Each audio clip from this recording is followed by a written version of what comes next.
Hello student, आपका हमारे YouTube channel पर स्वागत है। दोस्तों, आज हम आर एस प्री की साइंस एंड टेक्नोलॉजी में हमने बायोडाइवर्सिटी वाला टॉपिक फिनिश किया था, जिसमें 3 क्लास में हमने वो टॉपिक फिनिश किया है। और आज ये चौथी क्लास है उसकी, जिसमें हम प्रश्नोत्तर के माध्यम से उस टॉपिक को समझने का प्रयास करेंगे और किस तरह के प्रश्न परीक्षा में पूछे जाते हैं उन सभी के बारे में चर्चा करेंगे। तो जो भी स्टूडेंट आर एस प्री की साइंस एंड टेक्नोलॉजी की तैयारी कर रहे हैं, वो इस चैनल को जरूर सब्सक्राइब करें, और यदि आपको ये क्लास अच्छी लगती है तो इस क्लास को लाइक करें और अपने दोस्तों तक शेयर करें। तो चलिए हम शुरुआत करते हैं। पहला क्वेश्चन है कि भारत में जैव विविधता अधिनियम किस वर्ष में लागू हुआ था? भारत में जैव विविधता अधिनियम किस वर्ष में लागू हुआ था? तो मैंने आपको थ्योरी क्लास में बताया है कि भारत में जैव विविधता अधिनियम 2002 में आया था। तो इसका राइट आंसर क्या हो जाएगा? सी। अगला क्वेश्चन है, भारत में कितने जैव विविधता हॉट स्पॉट हैं? तो ये भी इम्पोर्टेंट क्वेश्चन है, बहुत इंपॉर्टेंट क्वेश्चन है ये परीक्षा की दृष्टि से, और ये आजकल पूछा भी गया है, कई एग्जाम में पूछा भी जा रहा है ये क्वेश्चन। तो एनसीईआरटी का डाटा कहता है, एनसीईआरटी का ये डाटा कहता है कि भारत में 3 हॉट स्पॉट हैं। पहला हॉट स्पॉट है पूर्वी हिमालय, ध्यान से नाम भी सुनना आप, पूर्वी हिमालय। दूसरा हॉट स्पॉट है पश्चिमी घाट, और तीसरा हॉट स्पॉट है इंडो बर्मा लंका क्षेत्र।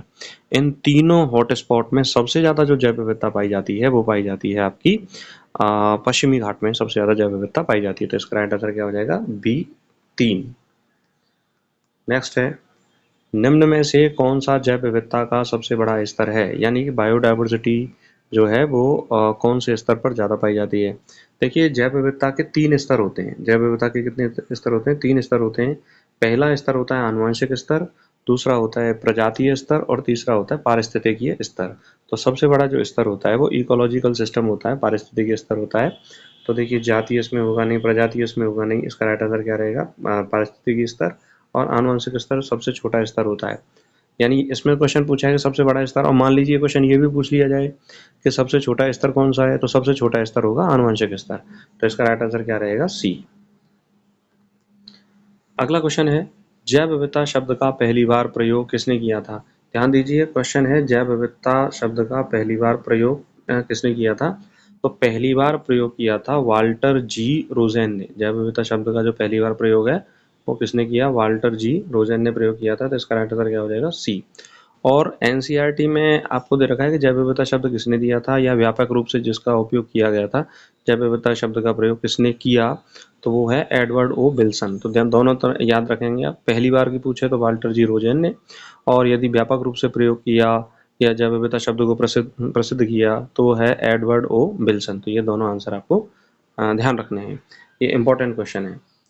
नेक्स्ट अब हम बात करते हैं, जैव विविधता दिवस हर वर्ष किस तिथि को मनाया जाता है? तो देखिए, प्रति वर्ष 22 मई को, कब? 22 मई को जैव विविधता दिवस मनाया जाता है। 5 जून को विश्व पर्यावरण दिवस मनाया जाता है, और 22 अप्रैल को विश्व पृथ्वी दिवस मनाया जाता है, और 22 मई को जैव विविधता दिवस मनाया जाता है। तो ये प्रति वर्ष 22 मई को क्या मनाया जाता है? जैव विविधता दिवस। तो इसका राइट आंसर क्या हो जाएगा? सी। अगला क्वेश्चन है, विश्व में सर्वाधिक जैव विविधता वाला देश कौन सा है? देखिए, इंपॉर्टेंट है, लेटेस्ट क्वेश्चन है, परीक्षा में पूछा जा सकता है। विश्व में सर्वाधिक जैव विविधता वाला देश कौन सा है? पहला ऑप्शन है भारत, दूसरा अमेरिका, तीसरा ब्राजील, और चौथा ऑस्ट्रेलिया। तो देखिए, अगर कभी ये क्वेश्चन पूछा जाए कि विश्व में सर्वाधिक जैव विविधता वाला देश कौन सा है, तो इसका राइट आंसर क्या होगा? ब्राजील। तो ब्राजील कौन से, अगर हम वर्ल्ड मैप पर देखें तो जैसे मान लीजिए ये नॉर्थ अमेरिका है, और यहाँ पर हो गया आपका साउथ अमेरिका, और ये यूरेशिया वाला पार्ट आता है, यूरेशिया वाला पार्ट आ गया ये, और ये अफ्रीका आ गया, अफ्रीका महाद्वीप आ गया, और ये आपका आ गया ऑस्ट्रेलिया। तो ब्राज़ील जो है वो साउथ अमेरिका महाद्वीप में पड़ता है। और महाद्वीप पूछे तो साउथ अमेरिका महाद्वीप में सबसे ज़्यादा क्या जैव विविधता पाई जाती है? तो महाद्वीप पूछे तो साउथ अमेरिका आ जाएगा। नेक्स्ट हम बात करें, भारत का जैव विविधता अधिनियम किस वैश्विक संधि के तहत लाया गया था? भारत में जो जैव विविधता अधिनियम है 2002 में आया था, उसको किस वैश्विक संधि के तहत लाया गया था? तो वह है जैव विविधता कॉन्वेंशन। कौन सा है? जैव विविधता कॉन्वेंशन। तो इसका राइट आंसर क्या जाएगा? सी। राइट आंसर क्या रहेगा? सी। पेरिस समझौते के तहत नहीं आया था, क्योटो प्रोटोकॉल के तहत नहीं आता है, रामसर संधि के तहत नहीं आया था। तो देखिए, क्योटो प्रोटोकॉल किस क्षेत्र में कार्य करता है? क्योटो प्रोटोकॉल संबंधित है जापान में, ग्लोबल वार्मिंग से संबंधित है। और अगर हम बात करें कि रामसर साइट जो है वो आर्द्रभूमि के संरक्षण से संबंधित है। और जैव विविधता कन्वेंशन जो है वो इसके तहत क्या लाया गया था, जैव विविधता अधिनियम भारत में 2002 में। नेक्स्ट हम बात करते हैं, निम्न में से कौन सा स्थल भारत में जैव विविधता का हॉटस्पॉट नहीं है। हॉटस्पॉट नहीं है, नहीं वाला पता करना है। तो पहला ऑप्शन है पश्चिमी घाट, दूसरा है हिमालयी क्षेत्र, तीसरा सुंदरवन और चौथा है इंडो बर्मा क्षेत्र। तो मैंने आपको बताया था कि भारत में कितने हॉटस्पॉट हैं, 3 हॉटस्पॉट हैं। पहला हॉटस्पॉट क्या है, पूर्वी हिमालय, दूसरा है पश्चिमी घाट और तीसरा है इंडो बर्मा लंका क्षेत्र। ये एनसीईआरटी का डाटा कहता है। तो इसमें कौन सा नहीं है, सुंदरवन नहीं है। तो इसका राइट आंसर क्या रहेगा, सी। राइट आंसर इसका क्या हो जाएगा, सी। नेक्स्ट हम बात करते हैं, जैव विविधता हॉटस्पॉट की अवधारणा किसने दी थी। हॉटस्पॉट का कंसेप्ट किसने दिया था, जैव विविधता हॉटस्पॉट का कंसेप्ट।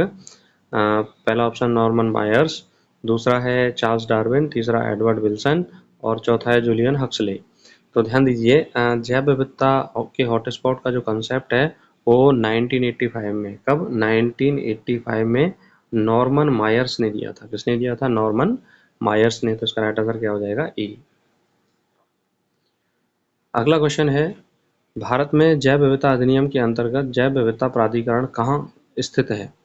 यानी जैव विविधता अधिनियम के तहत, मैंने थ्योरी क्लास में बताया था कि भाई जैव विविधता अधिनियम के तहत राष्ट्रीय स्तर पर जैव विविधता प्राधिकरण का गठन किया गया और राज्य स्तर पर जैव विविधता बोर्ड का गठन किया जाता है और स्थानीय स्तर पर जैव विविधता समितियों का गठन किया जाता है। तो जैव विविधता प्राधिकरण का गठन कहाँ किया गया, चेन्नई में। तो इसका राइट आंसर क्या हो जाएगा, सी। नेक्स्ट है, बायोस्फीयर रिजर्व का उद्देश्य क्या होता है। जैव मंडल आरक्षित क्षेत्र का उद्देश्य क्या होता है। पहला वन संरक्षण, दूसरा पर्यावरण शिक्षा, तीसरा जैव विविधता का संरक्षण, चौथा कृषि विकास। तो देखिए, जैव मंडल आरक्षित क्षेत्र जो होते हैं इनका उद्देश्य होता है जैव विविधता का संरक्षण। तो इसलिए इसका राइट आंसर क्या हो जाएगा, सी। नेक्स्ट अब हम बात करते हैं, भारत में पहला जैव मंडल आरक्षित क्षेत्र कौन सा है। भारत में पहला जैव मंडल आरक्षित क्षेत्र कौन सा है। पहला है सुंदरवन, दूसरा नंदा देवी, तीसरा नीलगिरी और चौथा है कान्हा। तो देखिए, भारत का पहला जो जैव मंडल आरक्षित क्षेत्र है वो कौन सा है, नीलगिरी है। नीलगिरी कहाँ पड़ता है, दक्षिण भारत में पड़ता है। नीलगिरी कहाँ पड़ता है, दक्षिण भारत में पड़ता है और 3 राज्यों की सीमा पर स्थित है ये, कर्नाटका, तमिलनाडु और केरला की सीमा पर ये स्थित है नीलगिरी। तो भारत का पहला जयमंडल आरक्षित क्षेत्र है नीलगिरी। अगला क्वेश्चन है, भारत को जैव विविधता की दृष्टि से कौन से क्षेत्र में वर्गीकृत किया गया है। यानी बायोडाइवर्सिटी की दृष्टि से भारत को कौन से क्षेत्र में वर्गीकृत किया गया है। पहला ऑप्शन है सामान्य, दूसरा मेगा डाइवर्स, तीसरा अति संवेदनशील और चौथा विकासशील। देखिए, भारत में जैव विविधता बहुत पाई जाती है और दुनिया के जो हॉटस्पॉट हैं, भारत में 3 प्रमुख हॉटस्पॉट हैं, पूर्वी हिमालय, पश्चिमी घाट और इंडो बर्मा लंका क्षेत्र। तो उस दृष्टि से भारत को मेगा डाइवर्स क्षेत्र में वर्गीकृत किया गया है। किसमें, मेगा डाइवर्स में। नेक्स्ट हम बात करें, इन सिटू कंजर्वेशन का उदाहरण है।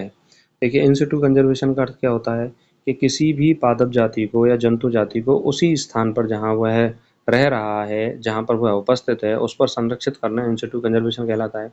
चिड़ियाघर तो एक्स सिटू कंजर्वेशन है, नेशनल पार्क इन सिटू है, बीज बैंक एक्स सिटू है और वानस्पतिक उद्यान एक्स सिटू है। तो इसमें राइट आंसर क्या हो जाएगा, बी।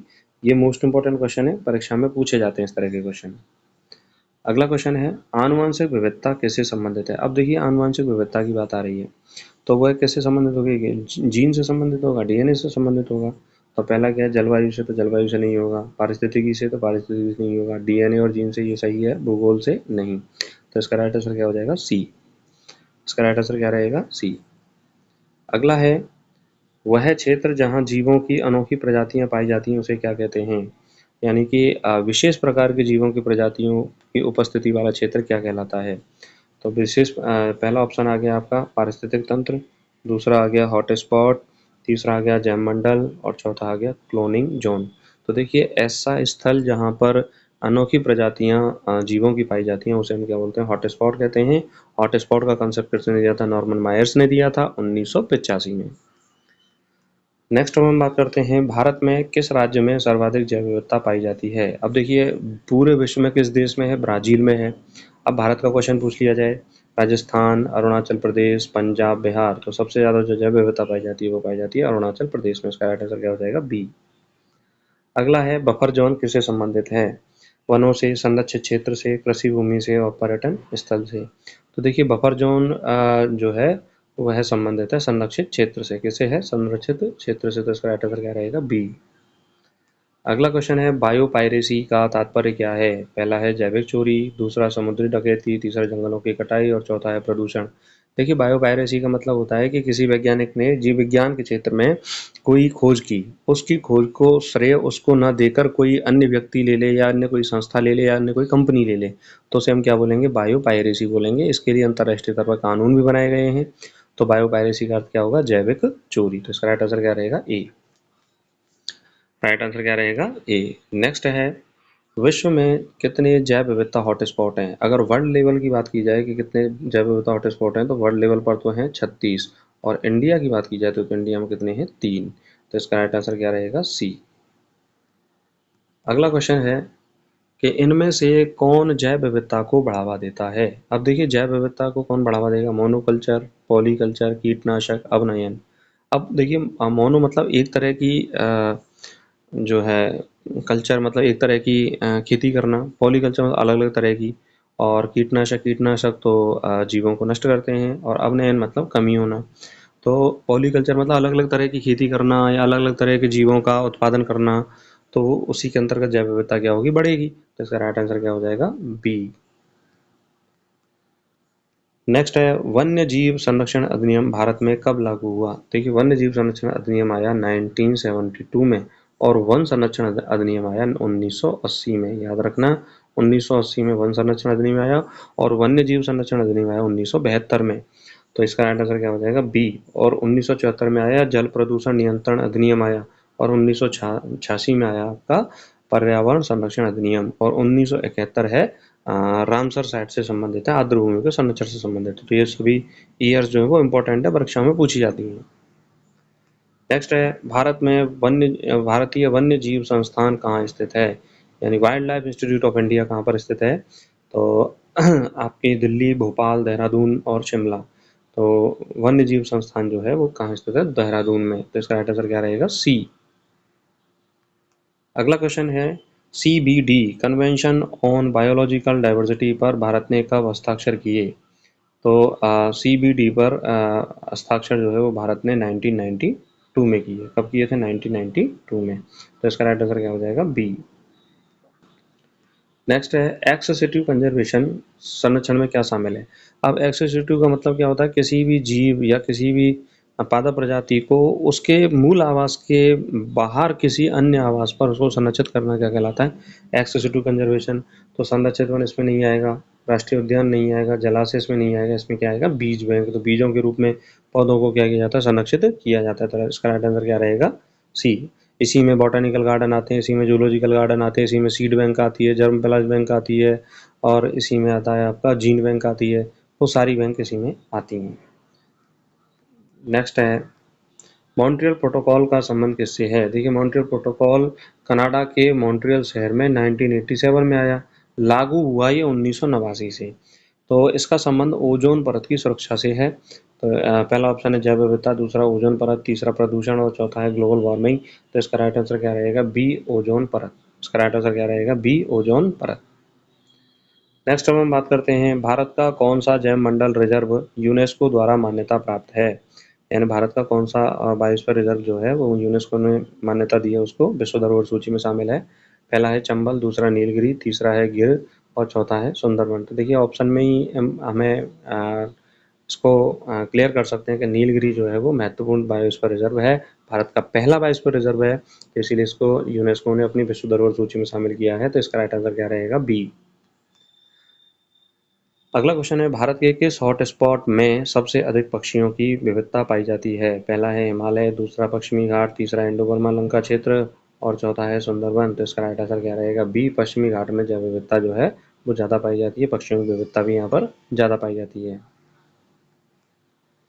अगला क्वेश्चन है भारत के जैव विविधता अधिनियम के तहत स्थानीय स्तर पर कौन सी संस्था बनती है? तो मैंने बताया था कि राष्ट्रीय स्तर पर जैव विविधता प्राधिकरण की स्थापना की गई है, राज्य स्तर पर राज्य बोर्ड का गठन किया गया, स्थानीय स्तर पर समितियों का। तो ग्राम पंचायत ये आंसर नहीं होगा, जैव विविधता समिति सही है, राज्य जैव मंडल ये नहीं होगा, कृषि विभाग नहीं होगा। तो इसका राइट आंसर क्या रहेगा? बी। अगला क्वेश्चन है, निम्न में से कौन सी स्थिति जैव विविधता संकट को दर्शाती है, यानी जैव विविधता पर संकट है। पहला है वनों की कटाई, दूसरा कार्बन उत्सर्जन, तीसरा जनसंख्या वृद्धि, चौथा है सिंचाई प्रणाली। तो देखिए, जैव विविधता संकट की बात की जाए तो वनों की जो कटाई है वो जैव विविधता संकट को दर्शाती है, क्योंकि वन जब नष्ट होंगे तो पेड़ पौधों की जातियां नष्ट होंगी और उनमें रहने वाले जीव जंतु भी क्या हो जाएंगे, नष्ट हो जाएंगे। तो जिससे बायोडाइवर्सिटी क्या हो जाती है, कम हो जाती है।